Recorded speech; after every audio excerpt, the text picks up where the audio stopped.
नमस्कार दोस्तों, स्वागत है आप सभी का आइडियल एकेडमी के ऑनलाइन प्लेटफॉर्म में। तो दोस्तों हम अपने आज चैप्टर कंटिन्यू कर रहे थे chemical bonding and molecular structure and उसमें लास्ट सेशन तक हमने बात कर ली थी फेजान रूल की। एक बार मैं आपको रिवाइज करा देता हूँ। तो फेजान रूल तक हम बात कर चुके थे एंड फेजान रूल में हमने पढ़ा था कि आयनिक बॉन्ड में कैसे कोवेलेंट कैरेक्टर आता है और उसमें क्या क्या केसेस थे। तो मैं आपको बताया था smaller the size of cation, larger the size of anion, more polarization and more covalent character.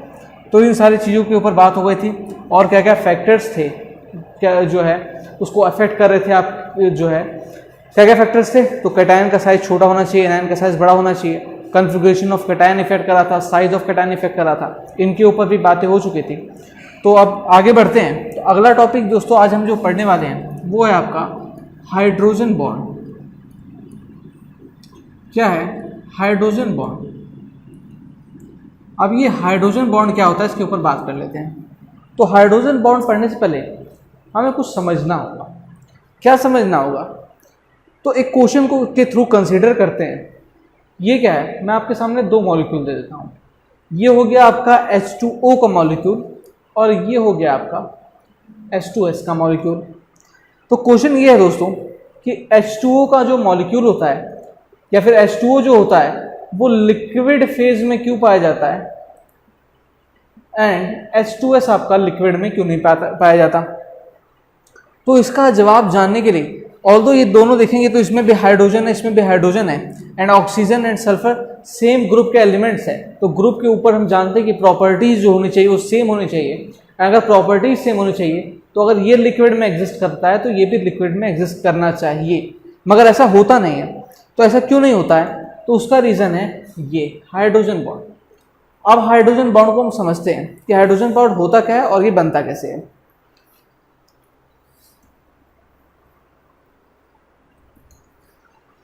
होता क्या दोस्तों, जो आपके मोस्ट इलेक्ट्रोनेगेटिव एलिमेंट्स होते हैं, कौन से? Fluorine, oxygen and nitrogen. Fluorine, oxygen and nitrogen क्या करते हैं? ये हाइड्रोजन के साथ कंबाइन हो जाते हैं एंड हाइड्रोजन के साथ कंबाइन होने के वजह से अब इनका इलेक्ट्रोनेगेटिव वैल्यू ज़्यादा है तो ये इलेक्ट्रॉन पेयर को अपनी तरफ खींचते हैं एंड इलेक्ट्रॉन पेयर को अपनी तरफ खींचते हैं तो क्या होता है, partial negative and partial positive charge का फॉर्मेशन हो जाता है। पार्शियल पॉजिटिव एंड ये हो गया partial negative. Similarly partial positive and partial negative, ये चार्ज का फॉर्मेशन हो गया। अब देखिए ध्यान से क्या होगा। तो होता क्या है कि अब ये HF का बॉन्ड है तो HF के और भी मॉलिक्यूल्स एग्जिस्ट कर रहे होंगे पास में।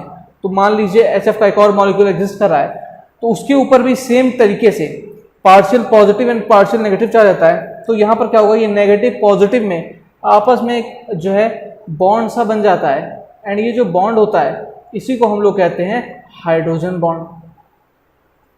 क्या कहते हैं? Hydrogen bond. सिमिलरली यहाँ पर आप देखेंगे तो HO के साथ भी यही होगा। यहाँ पर क्या होगा, ये ऑक्सीजन हो जाएगा एंड यहाँ पर हाइड्रोजन हो जाएगा। यहाँ पर फिर से इस तरह का बॉन्ड बन जाएगा। इसको हम क्या कहेंगे? इसको हम हाइड्रोजन बॉन्ड कहेंगे। ये होगा हाइड्रोजन में। सिमिलरली नाइट्रोजन बन जाएगा। ध्यान देने वाली बात, सारे इलेक्ट्रोनेगेटिव एलिमेंट्स में ये बॉन्ड नहीं बनता। ये बॉन्ड केवल और केवल फोन में बनता है। कहाँ बनता है? फोन में। फ्लोरीन, ऑक्सीजन एंड नाइट्रोजन के साथ जब हाइड्रोजन कंबाइन होगा तो उसके मॉलिक्यूल्स के बीच में ये बॉन्ड बन रहा है। ये बॉन्ड जो है दोस्तों ये बेसिकली एटम के अंदर नहीं बन रहा है, ये बन रहा है उन मॉलिक्यूल्स के बीच में। तो इसको कहा जाएगा हाइड्रोजन बॉन्ड। ठीक, तो ये बातें हो गई हाइड्रोजन बॉन्ड से रिलेटेड। अब हाइड्रोजन बॉन्ड जो है बहुत सारे फैक्टर्स को इफेक्ट करता है। जैसे कि मैंने आपको अभी भी एग्जांपल बताया कि हाइड्रोजन बॉन्ड के फॉर्मेशन की वजह से ये लिक्विड में एग्जिस्ट करता है। सिमिलरली आपको पता होगा, क्या पता होगा? शुगर के बारे में आप जानते होंगे। तो मैंने आपको कुछ दिन पहले पढ़ाया था। क्या पढ़ाया था? लाइक डिसॉल्व लाइक का कंसेप्ट होता है। अब ये लाइक डिसॉल्व लाइक का कंसेप्ट था तो ये आप देखेंगे तो ये आपका बेसिकली कोवेलेंट कंपाउंड है। ये कोवेलेंट कंपाउंड है और ये वाटर के अंदर सॉल्युबल हो जाता है। तो ये वाटर के अंदर सॉल्युबल होता है और वाटर हम जानते हैं कि पोलर जो है कंपाउंड है। तो ये शुगर कैसे पोलर कंपाउंड में सॉल्युबल होता है, उसके पीछे भी रीजन होता है। क्या होता है? Hydrogen bond. क्या रीजन होता है? Hydrogen bond. सिमिलरली आपका जो अल्कोहल होता है वो भी वाटर के अंदर सॉल्युबल होता है। क्यों सॉल्युबल होता है? Due to formation of hydrogen bond.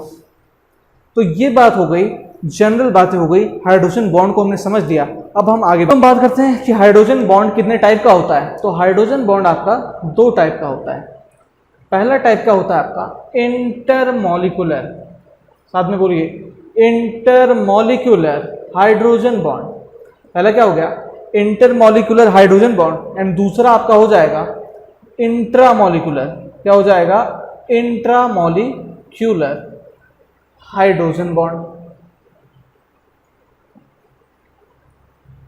तो एक हो गया आपका इंटरमॉलिक्यूलर हाइड्रोजन बॉन्ड और एक हो गया इंट्रामॉलिक्यूलर हाइड्रोजन बॉन्ड। अब इसको समझते हैं। तो इंटरमॉलिक्यूलर हाइड्रोजन बॉन्ड में क्या होता है दोस्तों? इंटरमॉलिक्यूलर हाइड्रोजन बॉन्ड में एक मॉलिक्यूल जो होता है वो दूसरे अलग सेपरेट मॉलिक्यूल के साथ हाइड्रोजन बॉन्ड का फॉर्मेशन करता है। क्या करता है? एक मॉलिक्यूल दूसरे अलग मॉलिक्यूल के साथ हाइड्रोजन बॉन्ड का फॉर्मेशन करता है। एग्जाम्पल के लिए आप कंसीडर कर लीजिए H2O का। तो यहाँ पर क्या होगा? ये आपका O है, ये ऐसे है। सिमिलरली यहाँ से हाइड्रोजन बॉन्ड बनेगा, यहाँ पर आपका जो है ये हाइड्रोजन हो जाएगा। सिमिलरली फिर से ये इस तरह से, एंड फिर ये हाइड्रोजन फिर ऑक्सीजन के साथ बनाएगा, एंड फिर ये हाइड्रोजन। सिमिलरली ये ऑक्सीजन इसके साथ बनाएगी। तो इस टाइप से क्या हो जाएगा? ये हाइड्रोजन बॉन्ड्स का फॉर्मेशन हो रहा है, आप देख पा रहे हैं। सिमिलरली अमोनिया के साथ भी इस टाइप का बॉन्ड बनेगा, अलग अलग मॉलिक्यूल्स अमोनिया के कंबाइन हो जाएंगे, एंड हाइड्रोजन फ्लोराइड के साथ भी यही केस हो जाएगा। तो ये क्या हो गया? ये इंटरमॉलिक्यूलर हाइड्रोजन बॉन्ड हो गया। प्रॉपर्टीज के ऊपर बाद में चर्चा करेंगे, अब इस बॉन्ड को समझिए पहले। तो क्या हो गया? इंटरमॉलिक्यूलर हाइड्रोजन बॉन्ड में दो अलग अलग मॉलिक्यूल्स थे और उन मॉलिक्यूल्स के बीच में बॉन्ड बन रहा था। तो हमने क्या कहा? ये आपका इंटरमॉलिक्यूलर हाइड्रोजन बॉन्ड हो गया। इंट्रामॉलिक्यूलर हाइड्रोजन बॉन्ड में क्या होगा कि मॉलिक्यूल रहेगा आपका सेम मॉलिक्यूल के अंदर दो अलग अलग एटम्स जो हैं आपस में हाइड्रोजन बॉन्ड का फॉर्मेशन कर लेंगे। मैंने क्या कहा? इस केस में इंटरमॉलिक्यूल में दो अलग अलग मॉलिक्यूल्स के बीच में आपका बॉन्ड बन रहा था, एंड यहाँ इंट्रामॉलिक्यूलर में एक ही मॉलिक्यूल है, उसके दो अलग अलग एटम्स जो हैं उनके बीच में आपका बॉन्ड बन जा रहा है। एग्जाम्पल देख लेते हैं। एग्जाम्पल के लिए ये आपका जो है बेंजीन रिंग हो गया, ठीक। यहाँ पर आपका जो है OH यहाँ पर मौजूद है, एंड सिमिलरली यहाँ Cl मौजूद है। या फिर यहाँ पर आप देखेंगे इस टाइप से, तो यहाँ पर आपका H मौजूद है, एंड सिमिलरली तो यहाँ पर आपका NO2 है।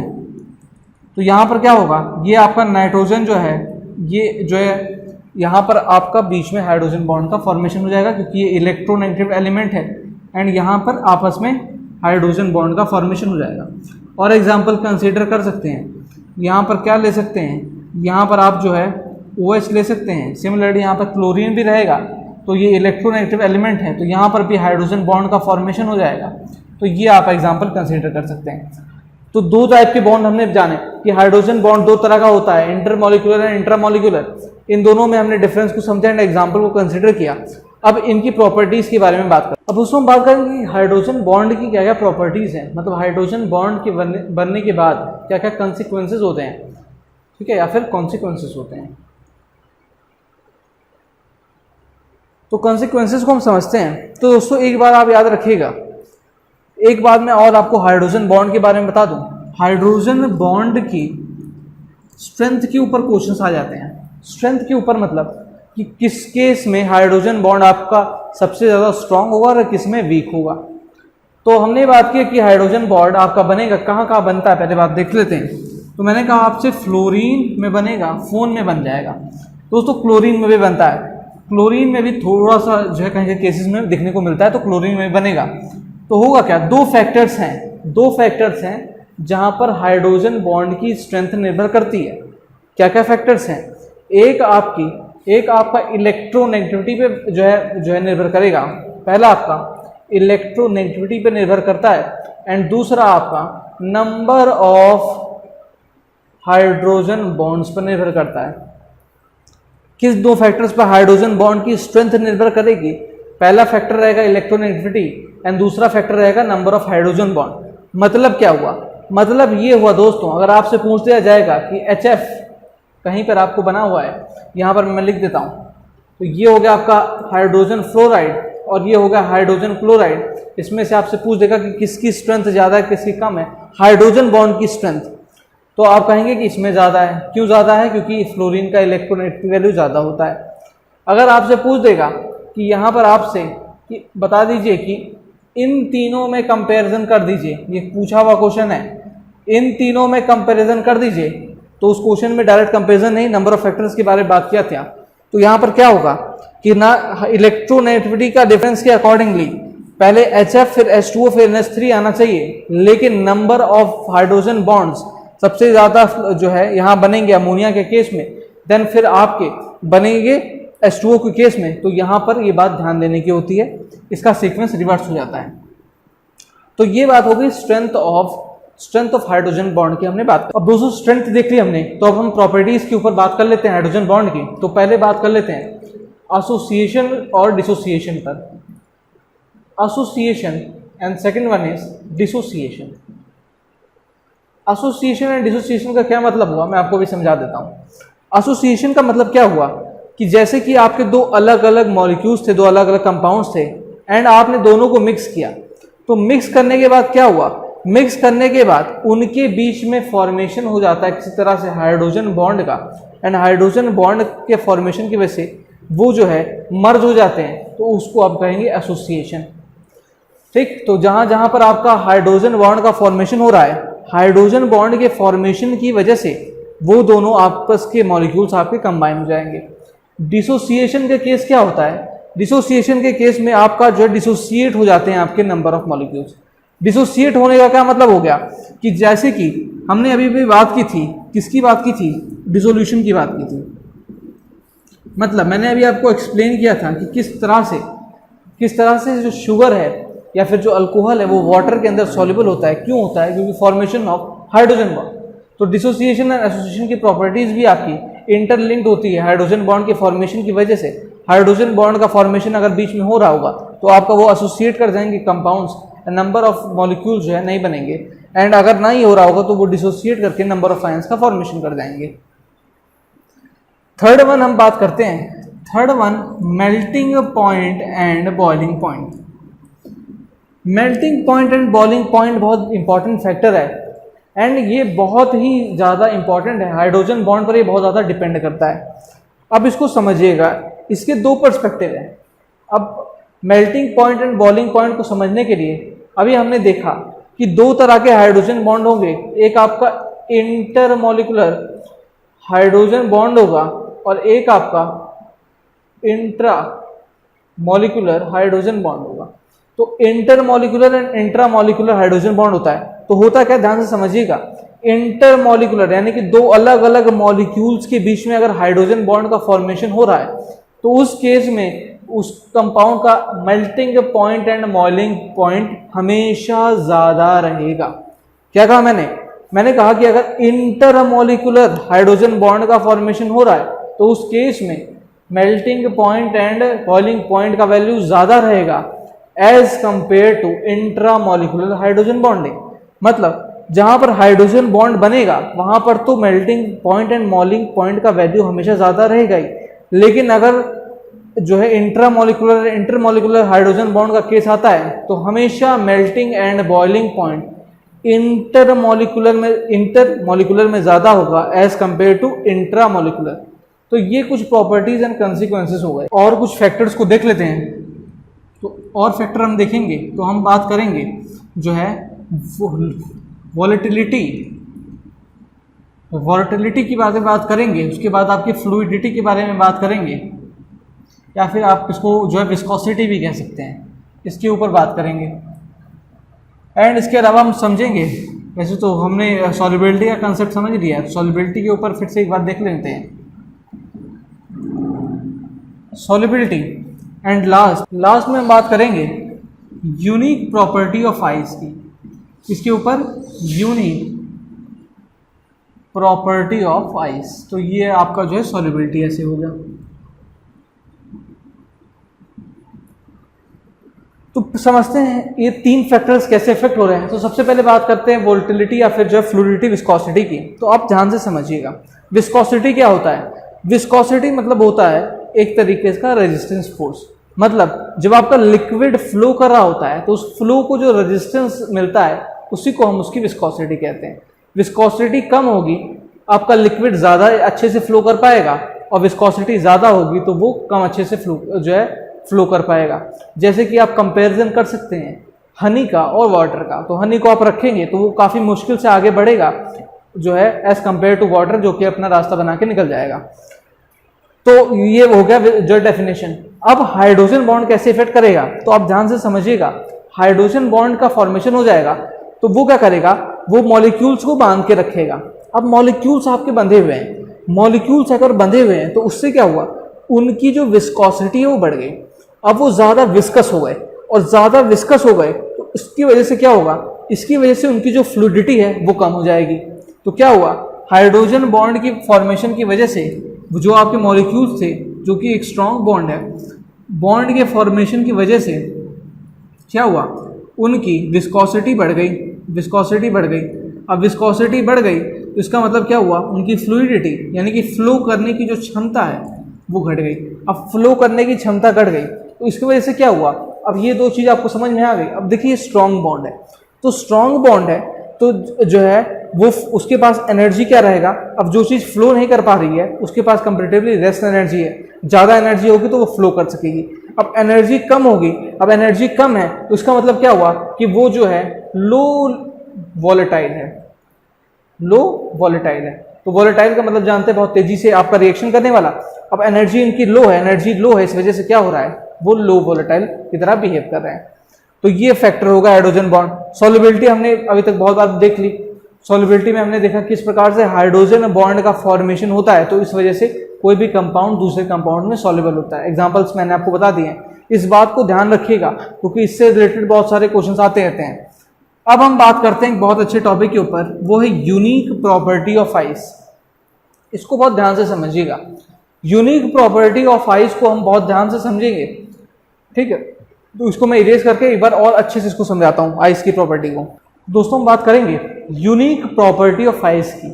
यूनिक प्रॉपर्टी ऑफ आइस मैं क्यों कह रहा हूँ, इसको यूनिक प्रॉपर्टी क्यों कहा जा रहा है, क्योंकि हम जानते हैं, क्या जानते हैं कि डेंसिटी ऑफ आइस जो होती है, डेंसिटी ऑफ आइस वो लोअर होती है डेंसिटी ऑफ वाटर से।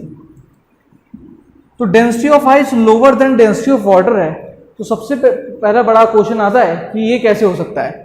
हम तो जानते हैं कि सॉलिड स्टेट में डेंसिटी मैक्सिमम होती है as compare to liquid and then फिर गैस, लेकिन यहाँ इस केस में उल्टा हो जाता है, डेंसिटी ऑफ आइस कम हो जाती है as compare to density of water. क्यों हो जाती है इसको आप समझते हैं। तो डेंसिटी इज इक्वल टू क्या होता है, ये होता है हमारा मास बाय वॉल्यूम। तो बेसिकली क्या है कि मास में तो कोई चेंज हो ही नहीं सकता, क्योंकि हमने जानते हैं कि मास can neither be created not destroyed. Change क्या हो रहा है, चेंज हमेशा वॉल्यूम में हो रहा है। अब वॉल्यूम में क्या चेंज हो रहा है इसको समझते हैं। तो होता क्या है, होता ये दोस्तों कि जो आपका आइस है, आइस में एक स्ट्रक्चर बनता है। कैसा स्ट्रक्चर बनता है, इसको हम कहते हैं ओपन केज स्ट्रक्चर। क्या कहते हैं, ओपन केज स्ट्रक्चर। अभी ओपन केज स्ट्रक्चर क्या मैं बना के आपको दिखा देता हूँ। होता क्या है, ये देखिए, ये आपका जो है ऑक्सीजन हो गया, ये हो गया हाइड्रोजन, ये हो गया हाइड्रोजन, ये यहाँ पर इस बॉन्ड से जुड़ेगा, किससे, हाइड्रोजन से। सिमिलरली फिर यहाँ पर फिर ऑक्सीजन एंड फिर आपका हाइड्रोजन, फिर ये किससे जुड़ेगा, फिर ये जो है आपका हाइड्रोजन से जुड़ेगा, फिर यहाँ पर ऑक्सीजन, फिर आपका हाइड्रोजन। सिमिलरली फिर ये किससे जुड़ेगा, फिर ये ऑक्सीजन से जुड़ेगा, फिर ये आपका जो है हाइड्रोजन,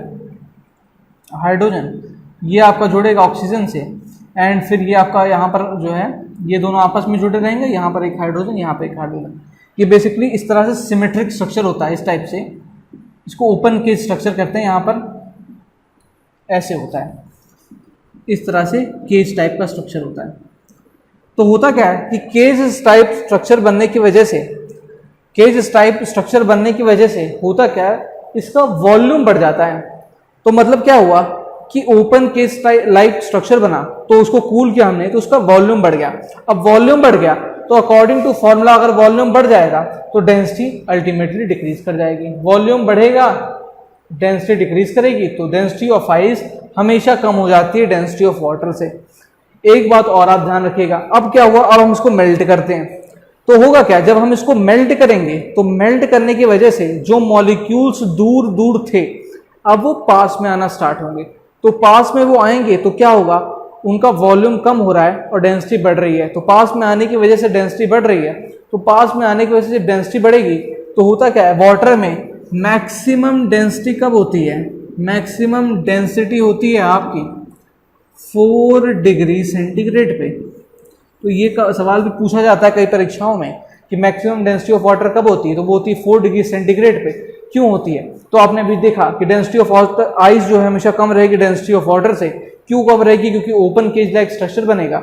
जब आइस मेल्ट करना स्टार्ट करेगी तो जो वाटर मॉलिक्यूल्स है वो पास में आना स्टार्ट करेंगे, तो पास में आने की वजह से उनकी डेंसिटी बढ़ेगी एंड मैक्सिमम डेंसिटी कब होगी, 4 डिग्री सेंटीग्रेड पे होगी। इस बात को ध्यान रखिएगा। तो ये दोस्तों बात हो गई हमारी यूनिक प्रॉपर्टी ऑफ आइस की। ओपन स्टेट स्ट्रक्चर के बारे में जाना, डेंसिटी के बारे में जाना और मैक्सिमम डेंसिटी को हम जान लिया। तो ये बात हो गई हमारी हाइड्रोजन बॉन्डिंग की। दोस्तों आज के वीडियो के लिए इतना ही।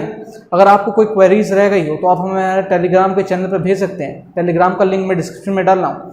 इसके अलावा हमें इंस्टाग्राम पे फॉलो कर सकते हैं। और वीडियो पसंद आया तो लाइक करें, कमेंट करें और ज़्यादा से ज़्यादा शेयर करें।